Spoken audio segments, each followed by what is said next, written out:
இப்பொழுது கும்பகோணம் வன்னியர் சங்கம் நடத்துகின்ற அனைத்து சமூக சமுதாய நல்லிணக்க மாநாடு இன்று மாலை 3 மணிக்கு நடைபெறுகிறது. அந்த மாநாட்டு பந்தலில் பாட்டாளி மக்கள் கட்சியின் பொதுச் செயலாளர் வடிவேல் ராவணன் அவர்கள் இருக்கிறார். பல ஆண்டுகளுக்கு பிறகு இப்பொழுது வன்னியர் சங்க மாநாடு, சோழ மண்டல மாநாடு கும்பகோணத்திலே நடக்கிறது. இந்த மாநாட்டை கூட அனைத்து சமூக சமுதாய நல்லிணக்க மாநாடாக வன்னியர் சங்கம் நடத்துகிறது.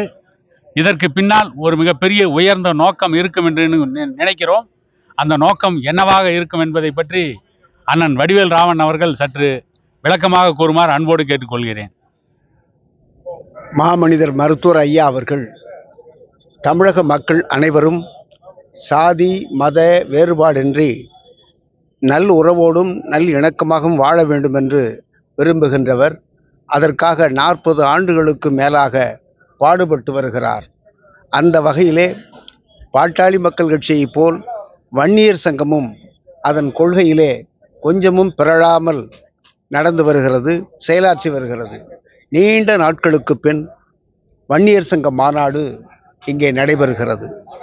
இந்த மாநாடு சோழ மண்டல மாநாடாக அறிவிக்கப்பட்டிருக்கிறது. இந்த மாநாட்டிலே உயர்ந்த பல செயல் திட்டங்கள் வடிவமைக்கப்பட்டு தீர்மானமாக நிறைவேற்றப்படவிருக்கின்றன. தமிழ்நாட்டில் எல்லாரும் அவரவர் தலைக்கு ஏற்ப இடஒதுக்கீடும் பிற சலுகைகளும் பெற வேண்டும் என்பதற்காக, அதாவது சாதிவாரி கணக்கெடுக்க வேண்டும் என்று நீண்ட நாளாக மாமனிதர் மருத்துவர் ஐயா அவர்கள் கோரி வருகிறார். பாட்டாளி மக்கள் கட்சியும் வன்னியர் சங்கமும் அதற்காகவே பாடுபட்டு வருகின்றன. ஏனென்றால் எல்லா மாநிலங்களிலும் இப்பொழுது சாதிவாரி கணக்கெடுப்பு நடத்தி வருகிறது. அந்த வகையில் நடுவண் அரசு தான் சாதிவாரியாக மக்கள் தொகை கணக்கெடுக்கும் அதிகாரம் பெற்றிருக்கிறது என்றெல்லாம் தமிழக அரசு ஒரு போக்கு காட்டி வருகிறது. உண்மையில் இது சாதிவாரி கணக்கெடுப்பு என்பதை விட இது சாதிவாரியாக மக்கள் எந்த அளவில் அரசு பணிகள், கல்வி நிலையங்களில் கல்வி படிப்பு என்கிற வகையிலே எந்த அளவிற்கு பெற்றிருக்கிறார்கள் என்பதை பற்றிய ஒரு சர்வே எடுத்து நடுவண் அரசுக்கு அனுப்ப வேண்டும். அது மாநில அரசினுடைய தலையாய கடமை. எனவே மாநில அரசு இனியும் சல்சாப்பு சொல்லாமல் உடனடியாக சாதிவாரி கணக்கெடுப்பு நடத்த வேண்டும்.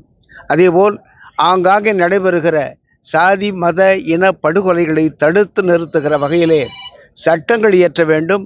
அதற்கான நடவடிக்கைகளை மேற்கொண்டு மக்களுக்கிடையே சமூக நல்லிணக்கம் என்றும் நிலவுமாறு அரசுகள் நடவடிக்கை எடுக்க வேண்டும் என்று மாமனிதர் மருத்துவர் ஐயா அவர்கள் கோரி வருகிறார்.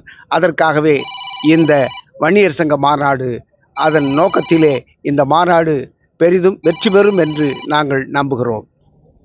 ஆக மொத்தத்தில் இந்த கும்பகோணம் வன்னியர் சங்க அனைத்து சமூக சமுதாய நல்லிணக்க மாநாடு சமூக நீதி இடஒதுக்கீட்டை நோக்கி அடுத்த கட்ட போராட்டத்தின் துவக்கமாக இருக்குமா?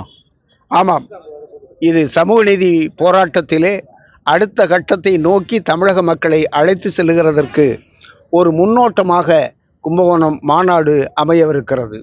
எனவே தமிழ்நாட்டு மக்கள் அனைவரும் பாட்டாளி மக்கள் கட்சியினுடைய இந்த பொது நல கோரிக்கையை ஏற்று நல்ல உறவோடும் இணக்கமாகவும் நம்முடைய கோரிக்கைகளை இந்த அரசிடமிருந்து பெறுவதற்கான வகையில் ஒற்றுமையாக இருந்து நமக்கான சமூக நீதியிலே வெற்றி பெறுகிற அந்த போராட்டத்தை முன்னெடுத்து செல்வதற்கு அனைவரும் ஒத்துழைக்க வேண்டுகிறோம். இந்த மாநாட்டினுடைய நோக்கத்தை தமிழக மக்கள் புரிந்து கொள்ள வேண்டும். இந்த புரிந்து கொண்டு பாட்டாளி மக்கள் கட்சி முன்னெடுக்கின்ற எந்த வகையான நடவடிக்கைக்கும் மக்கள் பேராதரவு தருவார்கள் என்று நாங்கள் உண்மையாக நம்புகிறோம்.